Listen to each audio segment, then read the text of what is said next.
Hey guys, welcome back to Clownfish TV. This is Neon. I am here with Geeky Sparkles. Hello. And TV networks are calling for a suspension of the Nielsen ratings. They said there are problems with the Nielsens, that they're not accurate, they're undercounting, and also they're kind of racist. No, it's called they aren't watching your show. That is probably what's going on. And you're trying to show diversity points for the networks so you can keep your show on there. That they don't want. They're probably just not watching your damn show. Yeah, we're gonna talk about this. It's a trend that's making the headlines, and probably these networks are trying to do damage control because everybody's talking about how people, especially kids, are leaving network TV and going out to YouTube and streaming services and all. So I was gonna ask you which trend you meant, that everybody's going to streaming services, or the fact that everybody keeps blaming everything on racism to try to get their own way. There is that too. I don't like the way that, the ratings are. It's because of racism. I don't like the way that they're doing certain things with elections and stuff. It's because of racism. I don't like the way that, certain things are portrayed on, redheads are portrayed on TV. It's because of racism. Make them all not redhead, not white anymore. It's like they keep using this whole racism thing as their go-to for everything. You don't like a cartoon show. Well, it's because you're racist. Yeah, I was like, look at this. I'm like, okay, so they got questions about the Nielsens. Immediately, I was like, oh, this is because there's been a lot of talk lately about how, dire the situation is with cable television. Okay, that's what it's about. And it's like also racism. I'm like, wait. Bullshit. Wait a minute. Just stop. Just stop. So we're gonna talk about this. Before we get into it any further, we got a couple things we want to talk to you about. One, please subscribe for more pop culture news, views, and rants, guys. Pretty sure we're over 208,000 subs. Yay! Thank you so much for the support. Greatly appreciate it. We do talk about pop culture, talk about animation, talk about comics, whatever interests us that day. And two, last night, stealthily, about 11 o'clock, we launched the pre-order campaign for the Bubbly Steve plushie. Yay, Stevie. Bubbly Steve, 15 inches of fishy fun. Yeah, he's pretty big. He is pretty big. We made sure he was big. Nice and huggable. Geeky saw little Steve and was like, no, I don't want no little Steve. I want 15 inches of Steve. That's right. Who wouldn't? And little Steve looked like a dog toy, like a squeaky dog toy for like a Chihuahua. And it's like, no, that's crap. We need Big Steve. Big Steve. So Big Steve. He likes them big. Big Bubbly Steve is up for pre-order. I'll put a link and I'll pin it to the comments. You got 30 days and 11 hours. I really hope our kids don't hear this video because I'm going to get ribbed so hard by Squid King if he hears that. He's like, would you just stop it, Mom? We're going to have a guy named Big Steve, right? And be like, I don't know about 15 inches, but I'm pretty big. Anyway, all right, guys. So there you go. What are you measuring? I thought you were measuring your elbow to your yeah, that's exactly wrist to elbow. What I'm measuring. So this is coming from Ad Age. It's a website about ads, if you didn't know. They're an advertising site and magazine, and they've been around for a long time. Yes, they have. TV networks call for suspension of Nielsen ratings accreditation amid continued problems. Now, Nielsen's, how it works, my mom used to work for Nielsen's back in the day, is they would, now I don't know how it works currently, but they used to give certain families boxes that would record what TV shows they watched. And well, they don't do boxes anymore. No, because that's old.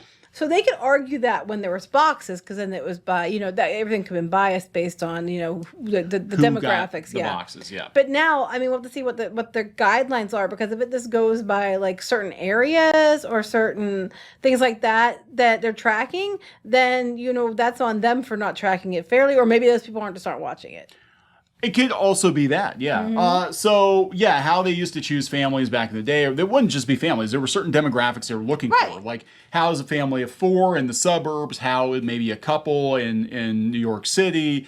And that's how they would. And if you were a Nielsen family, you'd be, dear Nielsen family. Yes. We're watching everything you're watching. That's how they would decide. So it was really skewed, though, because, I have to wonder if there weren't some TV shows that maybe over or underperformed. According to Nielsen? According to Nielsen, it was a very small sampling. I wonder how they decided which ones to focus on and how much money was involved. All right, so media trade body VAB is calling on the Media Rating Council to suspend accreditation for Nielsen's national TV ratings amid continued problems stemming from their COVID-19 And who is this workarounds. media trade body made of? So we went out to this VAB thing that's demanding that they have there not be accreditation, and you can't figure out what the hell they're supposed to be. All right. What do? They turn complex data into clear takeaways. So, but wait. So you trust us? We look at the data. This is what it says. Do you have to just trust what we say? They're the Video Advertising Bureau. Hey, look, it's all white people. It is. It's coming a little darker, but mostly it's white people.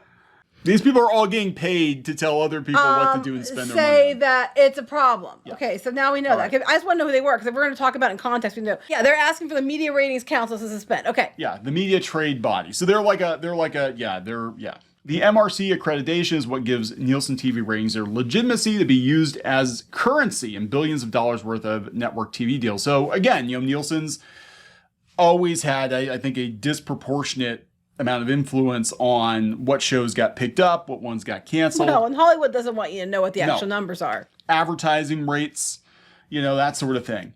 But suspending accreditation likely wouldn't throw the marketplace into chaos, said the VAB CEO Sean Cunningham, whose group represents TV networks.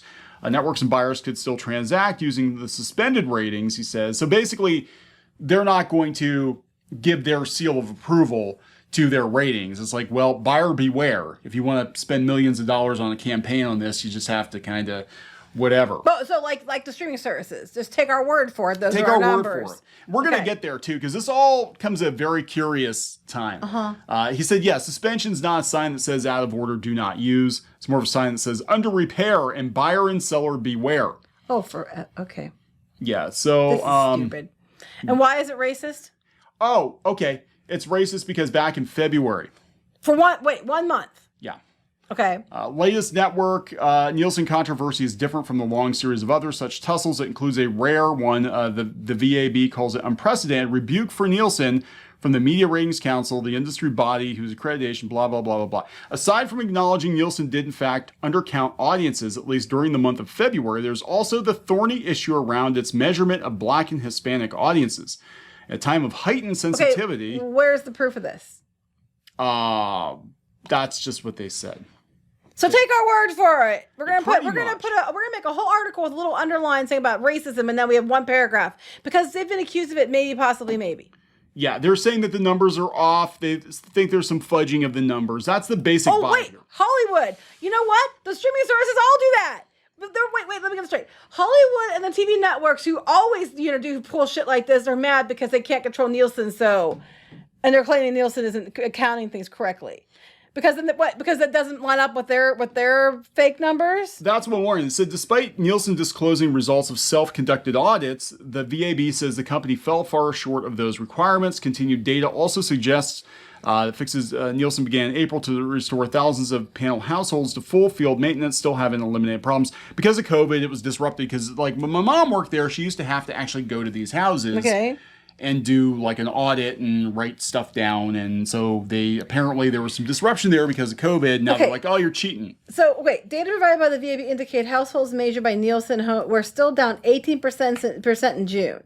Yeah. So 18% of the households measured were down. Versus February of last year. So over the time of COVID. Right. Black and Hispanic homes with those people ages 18 to 24 were down even more. According to... This is a little weird. It is a little weird. So here's the theory. This is the theory. If Nielsen is cheating, because Nielsen, look, they're the litmus test, right, for network TV. And if they're cheating the numbers, then that also gives the networks an incentive to charge more for advertising. The thing is there's been a lot of talk. I was going to say, maybe they're just not watching it. Yeah, maybe people just aren't watching. I mean, we know that Netflix was up during the pandemic. We know that all these streaming services were up, but there's also been a lot of talk about how cable is dying. I mean... Right, but the time that they're saying the numbers were accounted for and were up the whole way was during the pandemic. When people were watching streaming services and doing that more.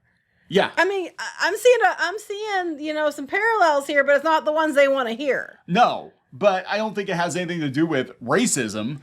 I think it's just like maybe those families decided, or, if somebody got laid off in the household, maybe they're like, hey, it's cheaper $15 for Netflix than it is $70, $80, $90, $100 for DirecTV. I'm thinking it's more to do with all these studios trying to do these diversity inclusion pushes. And then they're like, because we're going to go up in ratings if we do that because we're going to appeal to more people.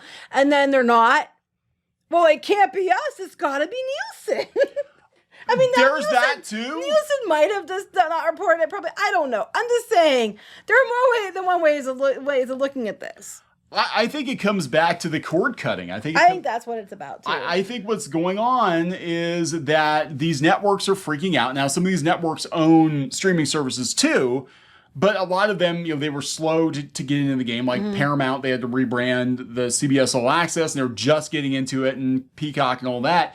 But in the meantime, they're like, crap, people aren't watching Nickelodeon. They're not watching Cartoon Network anymore. Kids are watching YouTube. And we know, we've talked about this before, that YouTube, blew up during the pandemic, and ad agencies were telling people to, telling companies to pull their ad spend off of television, off of broadcast television, and put it into streaming and put it into YouTube. And we're kind of seeing this too. We watch live TV. We watch the same handful of commercials over and over and over and over again. Yep. And it's almost like, wow, it's almost like they don't have enough advertisers, that we gotta watch the same things over and over again. So I think this is all, I personally think it's a shell game, and they're going to try to discredit Nielsen because Nielsen's kind of the box office numbers. Now Disney's been able to fudge the box office numbers by being like, well, you just have to take our word for it. This is how many people watch Disney Plus. This is how many people bought Black Widow. Just take our word for it, guys. We don't have a third party vetting it. And I think this is all about discrediting third party verification. Yeah, but they're going to use every trick in the book to try to. So you only have to listen to us, even though we don't actually report our real numbers. Or very rarely do we actually give you straight answers. Yep. Or they're easily cheated because where Nielsen's like watching who actually watched it. Some of these other places just count the streaming times it was streamed and the minutes it was streamed. You can go to like a warehouse in another country that's just full of computers for a company running those shows over and over and over again. Like, look at all that watch time. Yeah. Yeah, I mean, there's a lot of weirdness going on now. Samba TV, I think they've started keeping track of streaming numbers. That's what I'm saying. They can keep track of the streaming numbers, but that doesn't necessarily mean that they're actually people paying to watch these shows. And they've become kind of the new Nielsen. Yeah, when Nielsen was more like you actually were watching it. Yeah. So. Yeah, so there's definitely something fishy going on, and this is all about. I think it's about sticking it to the advertisers. That's what I think this is all about, because they need that ad revenue. And if the advertisers are looking at this situation, they're like, nobody's watching cable. I think that's part of it, but I also think it's because they're trying to say that they're getting more watch time than they are, because they know they're getting their ass handed to them, and the media's picking up on it. I think it's about trying to, smoke screen, look over there, kind of thing. It's not us.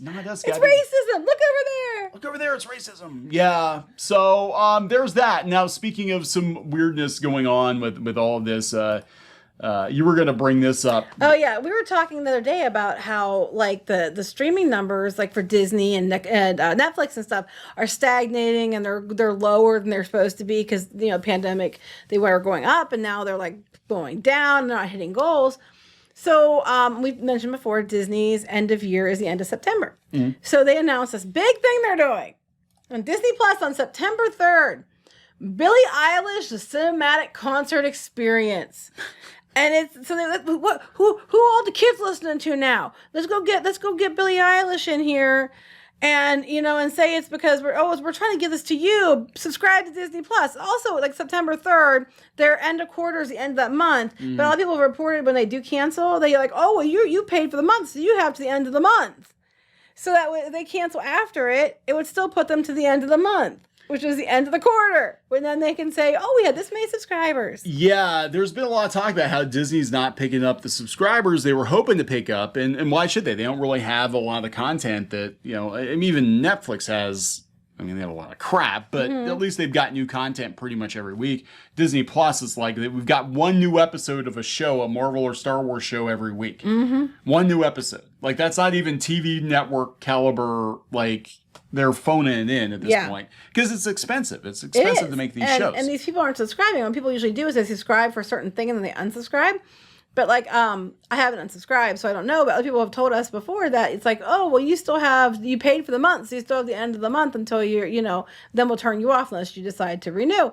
So if it's September 3rd, okay, well, you're still paid up to the end of the month unless they change that. Also, her record's launching on the 30th of this month. Yeah. And they're saying, so, if it was to promote it, wouldn't you think they would do that, sooner than the 3rd, but whatever. Well, they kind of did this with Hamilton, too. They were making such a big show. That's exactly what they did with Hamilton. So many people signed up, because of Hamilton, guys. Oh my God, the numbers. And then a lot of those people unsubscribed. Well, they were doing some Taylor Swift stuff and stuff too, but it's just about, and I didn't look at the dates before, but it's like, what's popular? Hurry, throw that on Disney Plus right before the end of a quarter.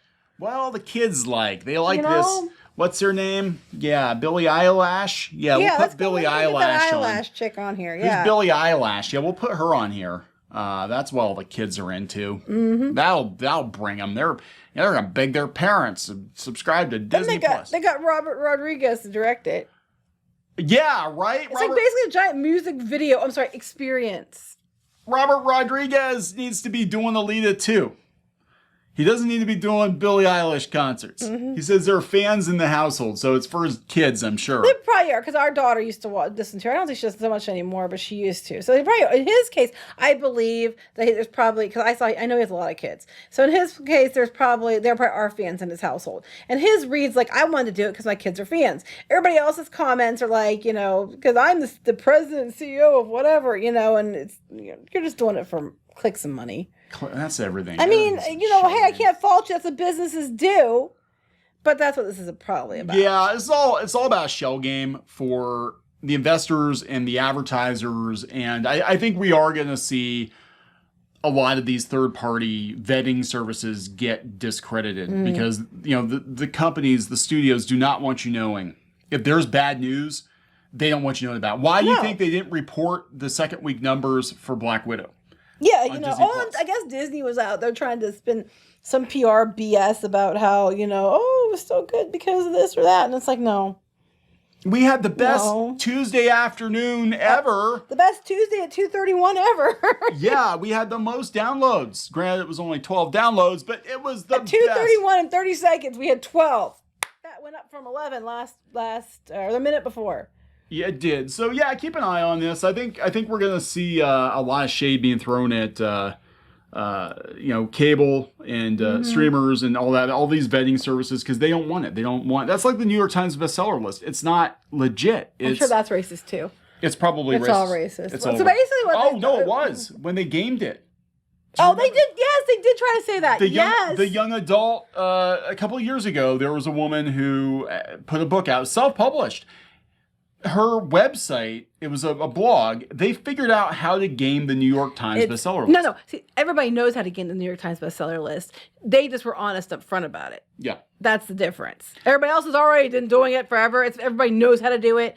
Just that they were honest up front about it, and they didn't play by the rules. They had already decided who was going to be at the top of the bestsellers list that week, and it had to be a non-white person. And the person that played the system was a white person. Yes. So she got canceled. Because how dare she take it? But the thing is that the New York Times bestseller list is not just a sales chart. It's a combination of it's not a sales chart. Sales through certain, like Nielsen's, through certain selected cherry-picked. You can basically go into those bookstores and buy a shit ton of books, and people do. Then whether that doesn't mean you sell nationally that well, but because you did those stores and sold really well, and you bought it. There's whole campaigns about how they went to these stores and bought their own place on the bestsellers list. There are people you can actually pay that are book promoters. Yes. They will go around to these stores and they will buy books. I mean, then they get dumped onto the like Ollie's or something. They'll buy up a bunch of books to make it look like you're at the top of the New York Times bestseller list. And they cost you a lot of money, obviously. Yeah. But they'll do it for you, and that's what this person did. And then it was just because they wanted to promote their book, and they were doing the same. They were playing the same game all the publishing houses did, but they weren't one of them. Yeah. Because the publishing houses were already cheating this stuff, but they wanted to gatekeep their cheat. This person didn't go through the gatekeeping channels, did it themselves, and then they got in trouble because you cheated the list, and then they made it said it was because there was racism, and it wasn't racism. This person that had to be at the top was a black person. Yep. So they canceled her. They kicked her off the list, and And all she did was do what they always do, except, you know, she wasn't on their team. she didn't wait her turn, go through an agent, go through a publishing house. She did herself, and she got canceled. She figured out what they were doing to cheat, how they were, you know, cheating the horse race, cheated it herself, and then that was bad. We're going to wrap this one up. Yes, I'm so tired of this shit. Please subscribe for more pop culture news, views, and rants, guys. We'll talk to you later. Bye.